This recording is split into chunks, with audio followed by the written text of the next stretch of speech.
Estamos de vuelta a su programa Criterios, hoy con Ernesto Villegas, candidato a la Asamblea Nacional por el Gran Polo Patriótico. Gracias, Ernesto, por haber aceptado la invitación. Gracias a ti por la invitación, Germán. Un saludo a todas y a todos. Maravilloso. Ernesto, ¿por qué circuito vas tú aquí en Caracas? Voy por el circuito 1 de Caracas, que comprende las parroquias Catia, es decir, la parroquia Sucre, El Junquito y La Pastora. Tradicionalmente chavista ese circuito, ¿no? Sí, un circuito muy popular en todos sus sectores, todos sus barrios, en todas sus urbanizaciones populares. Está sembrado el corazón de Chávez. Allí, pero además pueblo en general, ¿no? Sí, sí, claro, es un mundo. Sí. Particularmente la parroquia Sucre, que es la más grande de las tres, es un mundo completico, que tiene en su seno pues una complejidad urbana tremenda. Ahí se muestran los signos de lo que fue el poblamiento desordenado de nuestras zonas populares en los tiempos de la Cuarta República, y que ha comenzado en la Revolución Bolivariana, desde el comandante Chávez y ahora el presidente Maduro, a tratar de transformar esa realidad. Se ha hecho mucho, pero todavía falta muchísimo por hacer. Y en todo caso, ¿cuáles son tus propuestas, Ernesto, para ese circuito? Bueno, yo tengo unas propuestas que son para el circuito y otras que son nacionales. De entrada es ser unos acompañantes políticos. Todos los diputados y diputadas debemos ser unos acompañantes políticos de las luchas del pueblo. La gente de La Pastora, la gente del Junquito, la gente de Catia no va a conseguir nada sin su lucha. ¿Qué te ha dicho la gente? Hasta ahora no se ha conseguido nada sin que el pueblo esté en la lucha. Y yo acompañaré a ese pueblo, ya hemos trazado ese compromiso de acompañar permanentemente las luchas del pueblo. ¿Pero qué te han dicho ellos así en particular que tú puedas apoyarlos luego en la Asamblea Nacional? Claro, son dos tipos de asuntos. Unos que tienen que ver con conquistas que podrá tener el Poder Popular, como te decía, con sus luchas en materia de servicios públicos, en materia de desarrollo de infraestructura, de mitigación de riesgos, de supervisión y contraloría de la gestión de las instituciones del Estado. Ahí es donde yo me ofrezco a acompañar. Ahora, desde el Poder Legislativo, nosotros tenemos atribuciones que deben ser ejercidas a cabalidad en el campo de la legislación y el control sobre el Ejecutivo. Yo he planteado que dentro de nuestro colectivo político, pues nosotros debemos desarrollar el derecho a la ciudad. Buena parte de las distorsiones que se ven particularmente en las zonas populares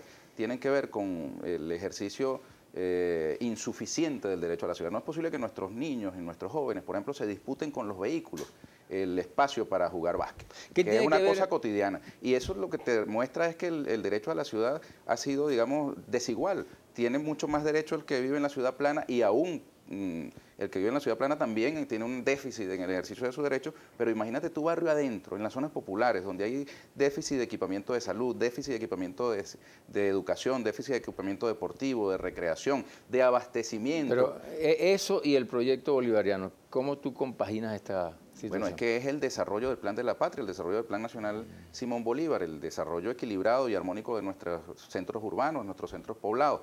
Yo siento que inspirados en el Plan de la Patria, inspirados en el golpe de timón que el comandante Chávez esbozó el 20 de octubre del año 2012 en aquel célebre Consejo de Ministros, donde tuve el privilegio de estar. El comandante Chávez a mí me sacó de la comodidad que yo no sabía que tenía del periodismo y me colocó en este huracán político en aquel gabinete, ¿no?, como ministro. Sí. Y en esa oportunidad el comandante Chávez trazó unos lineamientos. Él habló de un nuevo ciclo de la Revolución Bolivariana. Yo planteo una nueva etapa, que es exactamente lo mismo. O sea, ¿está vigente ese proyecto bolivariano? Por supuesto que está vigente el proyecto bolivariano. Más, es el único venezolano, el único proyecto realmente venezolano que hay en la escena. Es el proyecto de Chávez. Los demás que han aparecido, sobre todo aquellos que tienen el dólar como una trampa cazaincautos, son proyectos que no son nacionales. Es el proyecto de la dominación, el proyecto del ALCA, el proyecto del Fondo Monetario Internacional, el proyecto de dominación de Washington. Y nosotros este 6 de diciembre, estoy seguro, vamos a darle una paliza política a ese proyecto transnacional, ese proyecto desnacionalizador, y vamos a superar las dificultades que han sido sembradas, particularmente en el campo de la economía, en el campo de la seguridad ciudadana, donde ha habido aborrecibles prácticas de intromisión de elementos criminales extranjeros. Nosotros vamos a superar esas dificultades con una victoria política. Nosotros, te quería plantear, Germán, que el punto fijismo, la Cuarta República, los herederos del viejo tiempo político andan diciendo que va a resucitar de entre los muertos la Cuarta República. Bueno, pero yo lo que planteo es que va a nacer, es una nueva etapa de la Revolución Bolivariana, mucho más cercana con la gente, mucho más rápida en sus respuestas, mucho más eficiente, mucho más chavista. Esa es la nueva etapa de la cual habló el comandante Chávez, planteando un nuevo ciclo. Para iniciar ese nuevo ciclo, con una fortaleza política, nosotros tenemos que pedirle a aquellos compatriotas que estén, por ejemplo, dudosos o molestos, irritados, con toda razón, legítimamente molestos, que no se puede ser casi chavista. En el tarjetón electoral no hay una cosa que diga casi chavista. Nosotros, o eres o no eres. O eres o no eres. Mira, y además solamente podremos superar las dificultades que han sido sembradas por el camino de Chávez, no por el camino justamente contra el cual Chávez se alzó. ¿Qué tiene, o sea, en qué se parece o si tiene alguna relación la oposición de hoy con la Cuarta República? Es exactamente la misma. Ellos dicen que son partidos nuevos que han surgido. Bueno, hermano, son exactamente la misma. Más, yo te voy a poner aquí una imagen que te traje. Mira esto. Este es un secreto bien guardado, pero lamentablemente bien guardado porque no se le Gustavo difunde. Alberto Díaz Vivas. Este señor que trae detrás de Pedro Carmona el día 12 de abril del año 2002, cuando él se autojuramenta como presidente de Venezuela, le cambia el nombre al país, tenían prisionero al comandante Chávez, pues el hombre que está detrás, que era su jefe de seguridad, es nada más y nada menos actualmente uno de los 3 directores de Dollar Today que han sido demandados por el Banco Central de Venezuela ante la justicia estadounidense. ¿Qué parece? Gustavo Díaz Vivas, que es residente de Alabama, es además ciudadano estadounidense. Esto lo que te demuestra es que es el mismo golpe.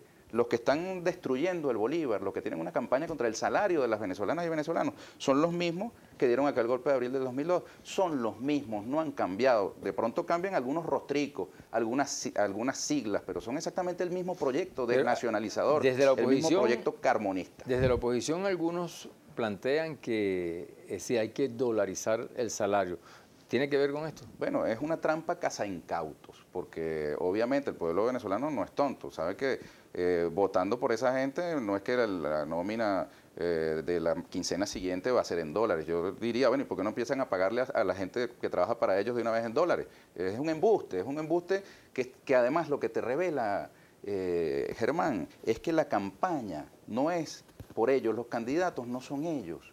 El candidato es el tío Sam. ¿Quién maneja es la entonces, primera vez que en una campaña electoral de algún país se utiliza una moneda extranjera como promesa electoral. Y eso lo que te revela es que detrás de ellos lo que está es el imperio norteamericano, que alguna gente cree que es un cliché, un anacronismo. No, mira el mundo como está.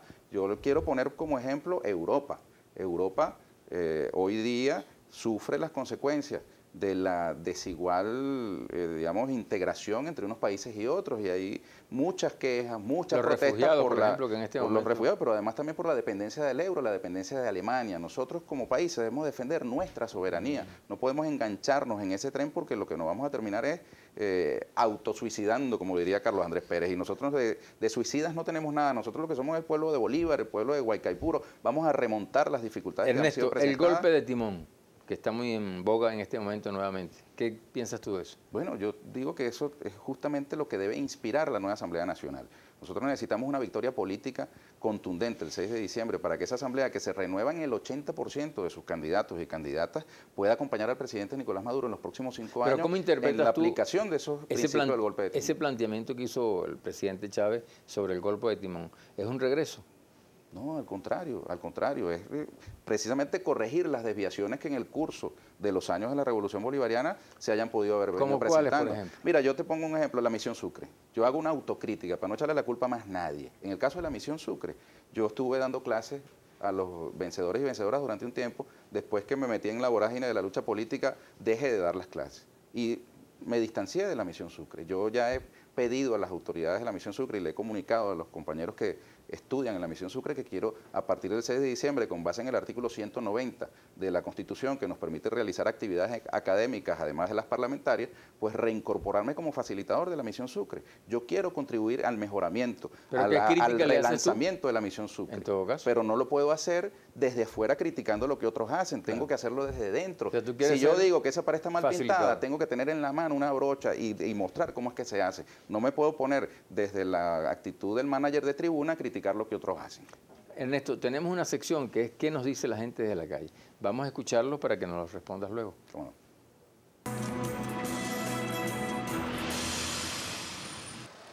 Néstor Villegas, te voy a hacer una pregunta. ¿Qué vamos a hacer con los escualios, con esta guerra económica? Ya que somos nosotros los chavistas, que estamos haciendo colas horas y más horas y no terminan estas colas. Por favor, vayan todos a votar para que se acaben las colas. Señor Villegas, queríamos saber qué plan tienen efectivo frente a una hiperinflación, frente a una inseguridad tan grande y frente a una desestabilización que en un momento determinado ustedes mismos han admitido. ¿Cómo piensan ustedes en esta reelección poder solucionar tantos problemas fuertes?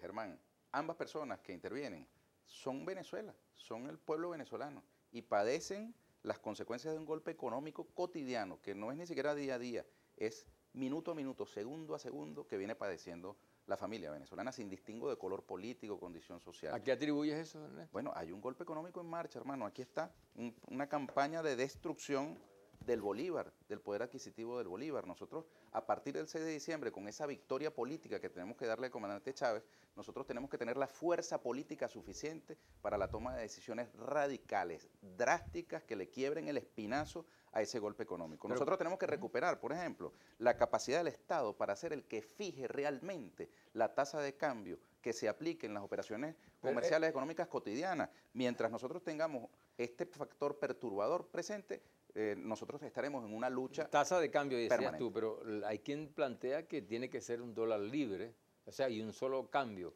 para que no haya distorsión. Tiene que en la haber economía. certidumbre y la opción de retroceder al pasado de Lucinchi, Carlos Andrés, Luis Herrera, es la opción de la incertidumbre. Nosotros tenemos que apostar por la opción de la certidumbre, por eso tenemos que darle estabilidad. El último señor que intervino mencionó una palabra, la desestabilización. La Asamblea Nacional tiene dos opciones: o convertirse en un centro para la estabilidad del país, para la estabilización de la economía venezolana, o convertirse ella misma en un centro para la desestabilización del país. Si la Asamblea Nacional cayera en manos de los factores del pasado, de los factores que proponen un cambio para atrás, porque déjame decirte, yo comparo la situación política de Venezuela hoy con un carro sincrónico. Tú manejas sincrónico, claro, y los que me ven manejan sincrónico. Tú puedes cambiar en la caja de velocidades hacia adelante, tienes la segunda, la primera, cuando la cuesta se te pone difícil, bajas y pones en segunda, te pones en primera, pero si tú, mientras vas andando, metes el retroceso, vas a dañar la caja, vas a dañar el carro y además te vas a devolver a sitios donde no quieres devolver. ¿Tú crees que eso se interprete así o sea una cuestión mecánica, lo que tú te planteas? Yo sí estoy convencido de eso, porque ¿cuál es la opción que nos están planteando los señores del pasado? Son los señores del pasado y confunden, fíjate tú, y tratan de confundir al pueblo, la nostalgia por Chávez que todos tenemos con una nostalgia por ellos. La nostalgia que tiene nuestro pueblo es por más Chávez, no por menos Chávez. La nostalgia por Chávez no es una nostalgia por Lucinchi, Carlos Andrés, Luis Herrera, pero no ¿cuál es por sería el pasado. tu propuesta para y ellos superar, están planteando la resurrección de la Cuarta República. Para superar la crisis, por ejemplo? Bueno, hermano, poder político para la revolución bolivariana a través de la Asamblea Nacional. Y que desde la Asamblea Nacional nosotros contribuyamos con la estabilidad del país, con la estabilización de la economía del país. No al contrario, si nosotros convertimos a la Asamblea Nacional en un factor de inestabilidad, no hay problema que hoy tengamos que no se agrave, que no se ponga peor. Y yo llamo a la defensa de los derechos de nuestro pueblo. Aquellos que están levantando trapos rojos, que proponen salidas supuestamente enganchadas con el dólar, lo que están haciendo es buscando incautos, hermano. Nosotros tenemos que reforzar es la soberanía nacional. Si hay algún problema que tengamos hoy que corresponda con decisiones que tengamos que tomar, con correctivos que tengamos que tomar, tenemos que tomarlos nosotros, los venezolanos. Cierto, no van a ser extranjeros, Ernesto, no va a ser los Estados Unidos, ni ningún otro país que nos resuelva los problemas de los venezolanos. Recientemente tuvimos, o la tenemos aquí, una misión de la UNASUR. ¿Cómo ves tú esa participación? Porque hay quienes las critican, hay quienes las apoyan. ¿Qué crees tú de eso? Mira, no, bienvenidas sean las naciones suramericanas que van a verificar que aquí se va a producir un resultado transparente. Mira, cada vez que hay una elección, Germán, los factores de la oposición, punto fijista, fondo monetarista, se ponen con una comiquita. Primero cuestionaban la fecha electoral, que denos una fecha, denos una fecha. Después que se fijó una fecha, entonces cuestionaron las condiciones. Después que cuestionan las condiciones, cuestionan el acompañamiento internacional y después cuestionarán el resultado. Solamente donde ellos pierdan, porque cuando ganan en sus circuitos, donde les corresponderá ganar entre las 114 elecciones que se van a dar, pues seguramente no patalearán, ahí no dirán que harán falta observadores, ni acompañantes, ni harán falta otras máquinas, ni hará falta otra luna, otro sol, otras estrellas, porque ahí sí no hay pataleo. Pero donde pierdan, como van a perder en el circuito 1 de Caracas, en Sucre, La Pastora y el Junquito, y en la mayoría de los 114 circuitos del país, pues seguramente habrá un pataleo que será solventado, seguramente, hermano, con participación popular. Ernesto, yo llamo al pueblo a defender el triunfo que va a tener el 6 de diciembre. En varias entrevistas que hemos tenido con algunos voceros de la oposición, ninguno acepta, por ejemplo, o no plantea así firmemente aceptar los resultados electorales. ¿A qué crees tú que se debe eso? Bueno, a la misma comiquita histórica que ellos siempre han tenido con respecto al sistema electoral, que cuando les sirve, se quedan calladitos y salen electos diputados, van y cobran su sueldo 15 y último, y como gobernador también, y utilizan esos espacios después para afectar al país, para desestabilizar, para hacer politiquería. Pero donde pierden, entonces terminan llamando a desórdenes, a desestabilización. Pero por eso yo digo, llamo al pueblo venezolano a defender el triunfo que va a tener el 6 de diciembre, y eso es con participación. Todos los testigos, todos los miembros de mesa, todo el personal del Consejo Nacional Electoral, todos los funcionarios del Plan República deben estar hasta el último segundo en sus puestos de batalla para que sea respetado el resultado electoral del 6 de diciembre en cada uno de los 114 circuitos donde se va a dar esa batalla. La situación del bachaqueo y la especulación, ¿qué criterio tienes tú con relación a eso? Bueno, pasa por esto, hermano, lo que te estoy diciendo. Nosotros necesitamos recuperar la capacidad del Estado, que se ha visto alterada por este golpe económico, para la fijación de una certidumbre cambiaria, llamémoslo así. Que nosotros tengamos reglas claras para la economía, que nosotros además, si tenemos que revisar precios de algunos productos, que se revisen. Yo creo que tú hablabas de autocríticas y rectificaciones. ¿Sí? Nosotros creo que hemos confundido en algún momento la regulación y el control con el congelamiento. Es verdaderamente deleznable que nosotros, por ejemplo, tengamos el precio de la gasolina congelado eternamente y que sea regalada prácticamente ese recurso natural no renovable. Nosotros tenemos que revisar esa congelación, porque una cosa es congelamiento y otra cosa es regulación. No tiene que ver mucho eso con lo que es el precio del dólar, o sea, que esa cantidad de cambios que distorsiona la economía. Sí, exactamente, por eso te digo, certidumbre, hermano. Nosotros a partir del 6 de diciembre, con una claridad política, ya tú lo verás, a partir del 6 de diciembre, cuando esté claro que aquí la Asamblea Nacional va a tener una mayoría patriótica, una mayoría positiva, una mayoría venezolana, pues los factores económicos van a coger mínimo y van a tener que entenderse, van a tener que dedicarse a lo suyo. Los empresarios que se dediquen a producir, los trabajadores a trabajar y a organizarse, a ejercer el poder, y que el gobierno se dedique, por supuesto, a gobernar y que no le distraigan en este acoso lamentable que han tenido con procesos que son sagrados y básicos. Hermano, mira, hay cosas que son sagradas, el alimento, la medicina, el acceso a los útiles escolares, todo ese tipo de cosas son sagradas y lamentablemente se ha utilizado ese campo para hacer una campaña electoral macabra, para, por ejemplo, hoy tener a gente que pueda estar dudosa de decidir o no a votar. Yo llamo a nuestro pueblo a que, más allá de los malestares, más allá de la irritación legítima que tienen, vayamos todos a votar, porque dejarle el camino abierto para que las fuerzas del pasado se cuelen y destruyan todo lo que se ha logrado sería echarle una broma a Chávez. Nosotros no le podemos echar una broma a Chávez, ni le podemos echar una broma a nuestras hijas y a nuestros hijos. No se pueden dejar las cosas a medio camino. Los cambios que Chávez inició, tenemos que completarlo. Y eso lo vamos a hacer solamente con una victoria popular el 6 de diciembre. ¿Qué peso en este caso tienen los medios de comunicación? Muy breve. Bueno, hermano, es muy genérico. Cuando tú hablas de medios de comunicación, puedes hablar de Radio Perola, puedes hablar de Globovisión, puedes hablar de las redes sociales, pero ningún medio de comunicación será tan importante como el contacto cara a cara. Y en eso nosotros estamos recorriendo Ruperto Lugo, Luis Hurtado, Gramoven, Nuevo Horizonte, Alta Vista, Casa Alta, Pro Patria, Los Manantiales, Mecedores, La Batea. Ernesto, una reflexión final al país. Mira, vayamos a votar. Yo identifico el hecho de votar este 6 de diciembre como una defensa de Venezuela. Yo me traje esta franela, Germán. Yo soy Venezuela, tú eres Venezuela. Tú, amiga, amigo, eres Venezuela. Vamos a votar para defender a nuestro país. Nuestra patria merece que nosotros salgamos por ella. Nos está llamando No podemos encerrarnos en nuestras casas pensando que individualmente vamos a poder resolver asuntos que son colectivos. Solamente todo el país movilizado podrá salirle al paso a las dificultades que se han presentado y además podremos despejar el camino como uno solo para que vengamos a una patria nueva de prosperidad, de igualdad, de justicia, de paz para todas y para todos. Solo con la participación Sobre todo de la todos. paz, Ernesto. Así es. Gracias por haber venido.